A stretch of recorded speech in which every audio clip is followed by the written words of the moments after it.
The pata is power creep nightmare. Let's go. Oh.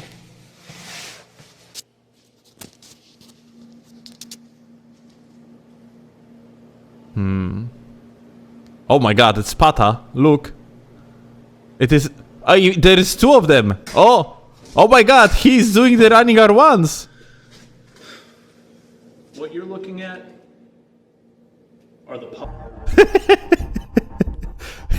You know that's a good start of the video. There were many problematic weapons that were added in Elden Ring's DLC.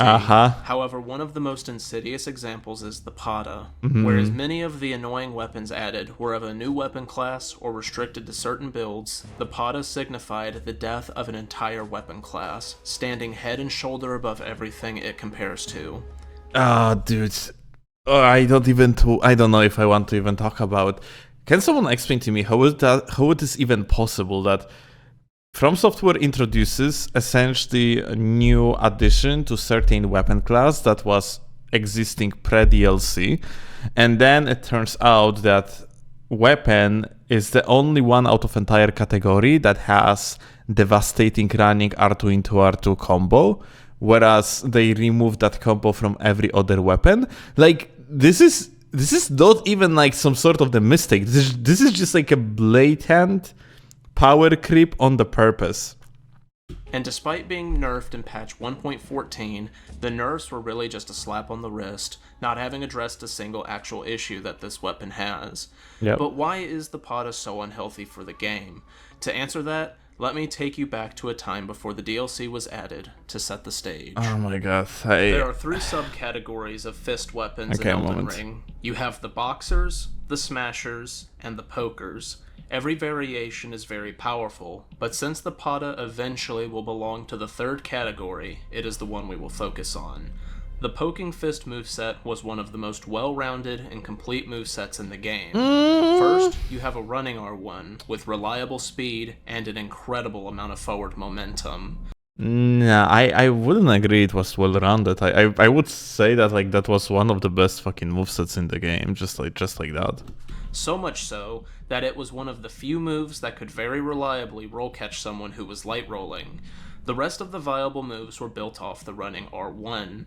Going for another running R1 keeps up the pressure if the opponent is rolling away, and the standing R1 and R2 are good options against those who mash out of hit stun. And back during the time period, the pokers had one more trick up their sleeve that made them exceedingly deadly: the running R2 to R2 true combo. Yep. The true combo was absolutely disgusting damage-wise, easily doing over 1,000 damage on even moderately optimized builds. Normally damage this high comes from Ashes of War, but having a reliable burst option tied to the base moveset meant that the Ash of War slot was open to be full-on utility. The two standout Ashes were Endure and Barbaric Roar. Nothing beats a versatile weapon with Endure for invasions in the consistency department, and Barbaric Roar turned the R2 into a ludicrous trading machine.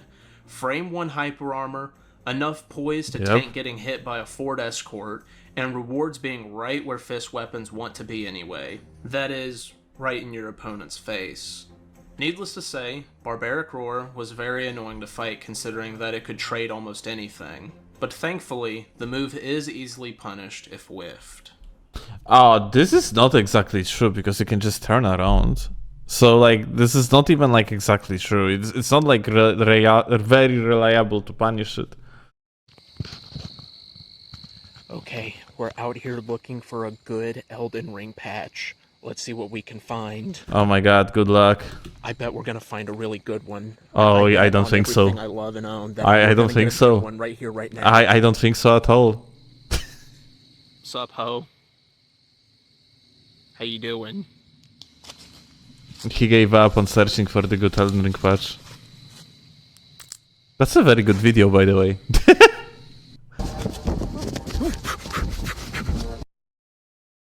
The poking weapons took a heavy blow in patch 1.12. The running R2 had its hit stun reduced to the point that the R2 combo no longer worked. While the usage of the pokers fell off a cliff, they were far from being bad.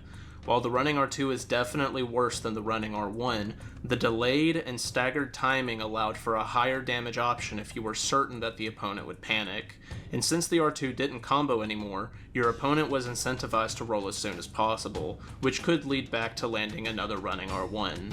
And burst damage options could still be found, especially for Flaming Strike on strength builds and Barbaric Roar when stacking roar buffs. However, needing a burst Ash did hurt the defensive utility lost from dropping Endure. While certainly a painful nerf, the loss of the combo didn't kill the poking weapons. But the DLC certainly did. It fucking did, in the worst way imaginable, by just fucking introducing better options. Brother, what's that? Yeah. What's that, brother? I mean, I remember like when we first discovered Pata, and we started measuring it, and we were so fucking in disbelief when discovered that like the Pata is the length of straight swords. So hey, nice, well done from software. Good weapon. Enter the Pata, a weapon that could very well have been crafted by Satan himself. The first thing you'll notice about the weapon is how well endowed it is. The Pata is long. Like, really long. Who the hell thought this was a good idea? The frankly unnecessary range of this thing makes roll catching an absolute breeze, even against light rolling players that you do not live anywhere near. On top of that, moves like your R1 and Barbaric Roar R2 will very commonly hit your opponent even when you feel like it shouldn't have landed. Yep. I can't tell you how many times I thought, how did that hit? When I should have been punished for bad spacing. As it turns out, strapping claymores to your wrists and calling it a fist weapon might not be very balanced, but the depravity is far from over.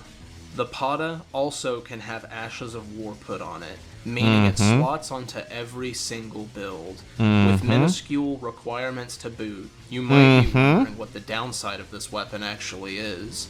If you thought, maybe it does a lot less damage since it's so long, well congratulations, because you're never getting hired onto the balance team making that much sense. The Pata has a very similar attack rating to the other poking fists, usually being slightly lower or slightly higher than the Katar based on your build and stat spread. You might now be wondering... I mean, now you're adding the minus 10% to it, but it doesn't fucking matter at all. If the range is long and the damage is good, then maybe the attacks are slower or something. Well, congratulations, because you are wrong.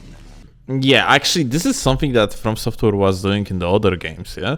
Like, for example, the washing pole, like the big-ass no-dachi katana from Dark Souls 2 and Dark Souls 3. I don't remember about Dark Souls 1. I think there was something about it there too. But point being, your moves were either slower or didn't allow you to combo. And for whatever reason, like, that would be a perfect example of weapon that could utilize this type of treatment, yeah? But for whatever reason, in Elden Ring, none of these big-ass, long-ass weapons actually get that treatment. Like, for one, Nagakiba in the katanas category is just superior to everything else because of its enormous range. And that only would make sense. It would actually just, I don't know, like attack slower or whatever, yeah?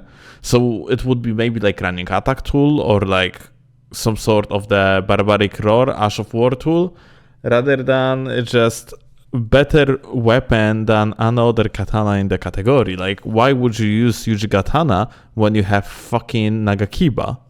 Like, as simple as that, yeah? And the same story is here. There is no downside to fucking Pata.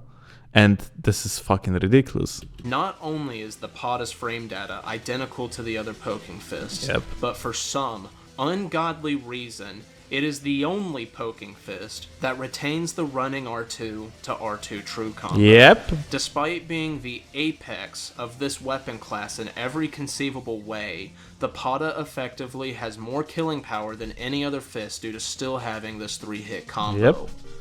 Why? Why make a weapon that outshines all of its competition all the time? Absolutely unreal. The Pata is easily the most destructive weapon added to the game, whereas weapons like the Smith Script, Shield, and Backhand Blades are very obvious in how they ruined PvP from day one. They have been nerfed due to the amount of backlash from the community. I believe the reason the Pata has mostly remained unchanged is because it hasn't received the same level of vitriol from the community. I believe the most likely nerfs that could be deployed are to remove the 3-hit combo and make the Pata's moveset some amount slower than the other Poking Fists to make up for its range advantage. There's only so many more patches this game will get before the meta will be solidified, so hopefully the Balance team makes the needed changes before it's too late. Not only good video, but also very needed one. Pata is stupidly fucking brain dead at the given moment. It's the problem with the DLC, and maybe it's far-fetched, but I really would wish that instead of Shadow of the Earth 3, we would get just like, I don't know, like a smaller Elden Ring game, as it would be standalone game.